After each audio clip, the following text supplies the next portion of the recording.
చార్ధామ్.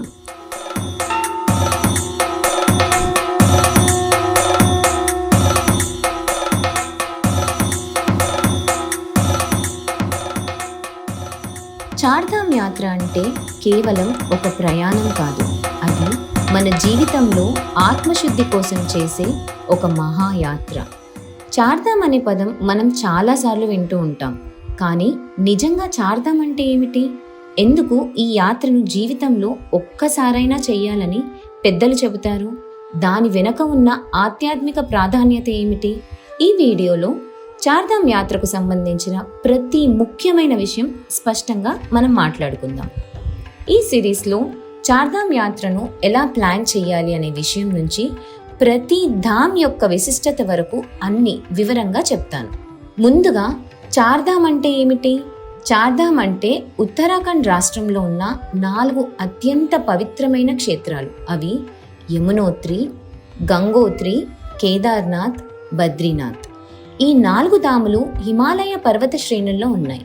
ఈ యాత్రను చేయడం అంటే ప్రకృతి మధ్యలో దైవ సాన్నిధ్యంలో మన ఆత్మను శుద్ధి చేసుకునే ఒక గొప్ప అవకాశం. ఇప్పుడు ఒక్కొక్క ధామ్ గురించి సంక్షిప్తంగా తెలుసుకుందాం. యమునోత్రి.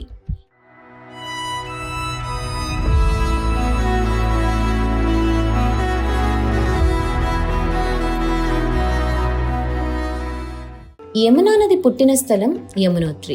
యమునా దేవిని దర్శించడం వల్ల యమధర్మరాజు భయం ఉండదని పురాణాలు చెబుతున్నాయి. ఈ ధామ్ మన జీవితంలో భయాన్ని తొలగించి ధైర్యాన్ని ఇస్తుందని నమ్మకం. గంగోత్రి.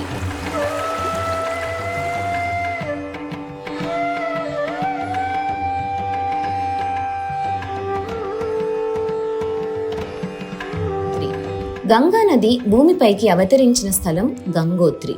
గంగా నదిని మోక్షదాయినిగా పిలుస్తారు. గంగోత్రి దర్శనం పాపాలను తొలగించి పవిత్రతను ప్రసాదిస్తుందని విశ్వాసం. కేదార్నాథ్.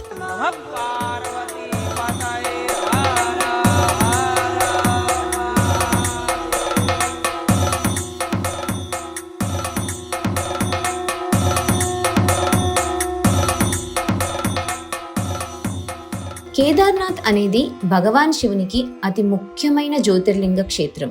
ఈ ధామ్ మన అహంకారాన్ని తగ్గించి వినయాన్ని నేర్పుతుంది. కేదార్నాథ్ దర్శనం చేసిన వారికి పూర్వజన్మ పుణ్యం ఫలిస్తుందని శాస్త్రాలు చెబుతున్నాయి. బద్రీనాథ్.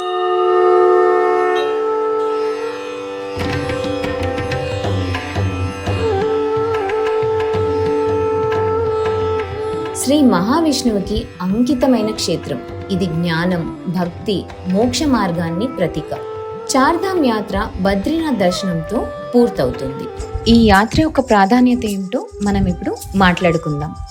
చార్ధామ్ యాత్రను జీవితంలో ఒక్కసారైనా చేయడం వల్ల పాపక్షయం జరుగుతుంది, పితృరుణం తగ్గుతుంది, మానసిక శాంతి లభిస్తుంది, భక్తి మరింత బలపడుతుంది, మోక్ష మార్గం స్పష్టమవుతుంది. పెద్దలు చెప్పేది ఏమిటంటే చార్ధామ్ యాత్ర చేసిన వాడు జీవితంలో అసంపూర్ణంగా ఉండడు. ఈ యాత్ర శారీరకంగా కష్టమైనదైనా ఆధ్యాత్మికంగా ఎంతో శక్తివంతమైనది.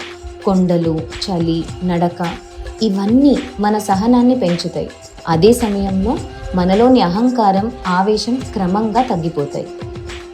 ఈ యాత్ర అనేది కేవలం దేవాలయాల దర్శనం మాత్రమే కాదు, అది ఓర్పుని నేర్పే యాత్ర, వినయాన్ని పెంచే యాత్ర, ప్రకృతితో మన బంధాన్ని గుర్తు చేసే యాత్ర.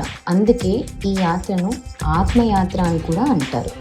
ఈ సిరీస్లో రాబోయే వీడియోల్లో చార్ధామ్ యాత్రకు వెళ్ళడానికి సరైన సమయం, రిజిస్ట్రేషన్స్ ఎలా చేయాలి, రూట్ ప్లానింగ్, ప్రతి ధామ్ యొక్క పూర్తి గైడ్, బడ్జెట్, జాగ్రత్తలు, తప్పక తెలుసుకోవాల్సిన విషయాలు అన్ని వివరంగా మనం మాట్లాడుకుందాం. ఈ వీడియో మీకు ఉపయోగకరంగా అనిపిస్తే దయచేసి లైక్ చేయండి, మీ కుటుంబ సభ్యులతో షేర్ కూడా చేయండి. ఈ పూర్తి చార్ధామ్ యాత్ర సిరీస్ మిస్ కాకుండా ఉండాలంటే మా ఛానల్ని సబ్స్క్రైబ్ చేసి బెల్ ఐకాన్ని నొక్కండి.